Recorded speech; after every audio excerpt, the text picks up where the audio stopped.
రామసేతు వినాయకుడు.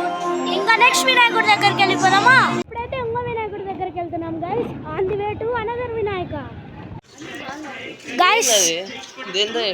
ఇంకో వినాయకుడి దగ్గరకు వచ్చేసాము. ఈ స్పెషల్ అగరబత్తుల వినాయకుడు గైస్. చూపిస్తాను వెళ్ళిన తర్వాత. చాలా అద్భుతంగా ఉన్నాడు వినాయక స్వామి.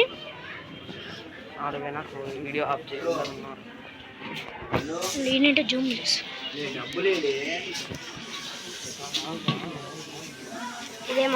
ఇదే మన వినాయకుడు గైస్.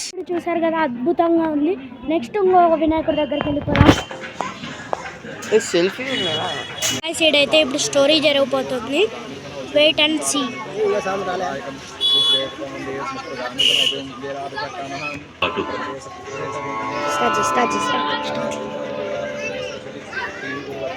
మహాభారతాన్ని పంచమ వేదం అంటారు. ఇది కొన్ని వేల సంవత్సరాలకు పూర్వం జరిగిన కథ. ఆ సమయంలో కృష్ణద్వైపాయనుడు అనే ఋషి నివసించేవాడు. ఆయనకే వేదవ్యాసుడు అనే పేరు ఉండేది. ఆయన అనేక వేల సంవత్సరాల పాటు తపస్సు చేసి దైవానుగ్రహం పొంది 4 వేదాలు 18 పురాణాలు రచించారు. ఆయన వాటన్నిటి సారాన్ని గ్రహించి మానవ జాతిని ఉద్ధరించడం కోసం మహాభారతాన్ని రచించదలిచారు.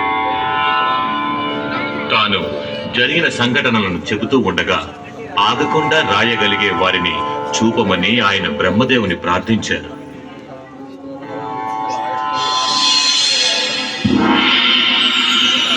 బ్రహ్మదేవా, నేను ఒక మహాగ్రంథాన్ని రచించాను. నేను చెప్పగా దాన్ని రాసే వ్యక్తి నాకు కావాలి. నువ్వు వినాయకుని ప్రార్థించు, అతను నీకు సాయపడగలడు.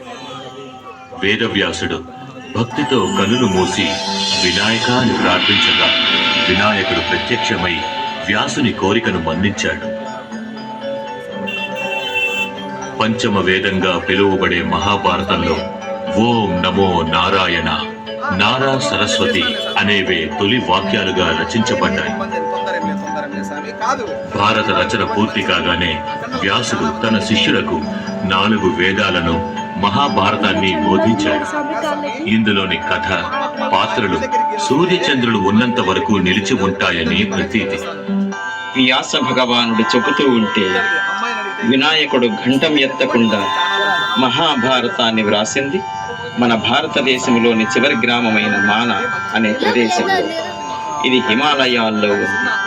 జయ అనే కావ్యమనే మహాభారతాన్ని వినాయకుడు రాస్తూ ఉంటే ప్రక్కన ప్రవహిస్తూ ఉన్న సరస్వతీ నది తన పరుగులు ఉరుకుల వల్ల, శబ్దాల వల్ల అంతరాయం కలగకూడదని మౌనం వహించి ప్రవహిస్తుంది. ఈ అద్భుతాన్ని ఇప్పుడు కూడా బద్రీనాథ్ యాత్రకు వెళ్ళువారు చూడొచ్చు. ఆ ప్రదేశంలో గమనిస్తే సరస్వతీ నది భారతాన్ని రాసిన చోట శబ్దం లేకుండా ప్రవహిస్తుంది. ఆ చోటును దాటగానే గలగలా శబ్దం వినిపిస్తుంది. ఇది సత్యం, ముమ్మాటికి సత్యం. ఇంతే గైస్, స్టోరీ అయిపోయింది గైస్. ఇప్పుడు మనం అందువే ఉన్నాము. ఇంకొక కంకుల గణపతి అంట. మీకు ఇది చాలా సర్ప్రైజ్, చాలా బాగుంటుంది, చూడండి. మనమైతే వినాయకుడి దగ్గరికి వచ్చేసాము కూడా. చూడండి మన వినాయక స్వామి డెకరేషన్ చూడండి ఎలా ఉందో, సూపర్ ఉంది. వినాయక స్వామి ఎంత బాగున్నాడు.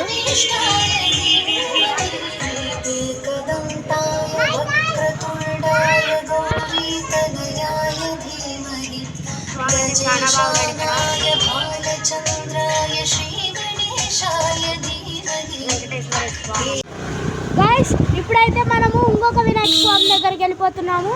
Wait and see. ఇక్కడైతే వాన పడుతుంది, ఇక్కడైతే ఫుల్ వర్షం పడుతుంది గైస్. అయినా మీకు అంతా కొంచెం స్లో. SSVM colony. మన వినాయక స్వామి దగ్గరికి వెళ్ళిపోతున్నాము. వినాయక స్వామి చాలా అందంగా ఉంటున్నాడంట. ఇక్కడ చూసేద్దాం. వచ్చేసాము మన వినాయక స్వామి దగ్గరికి.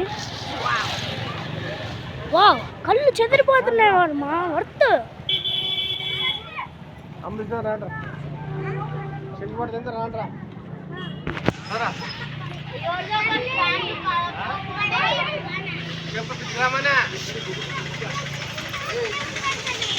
గైస్ మనం ఇంకో వినాయక స్వామి దగ్గరికి వెళ్తున్నాము.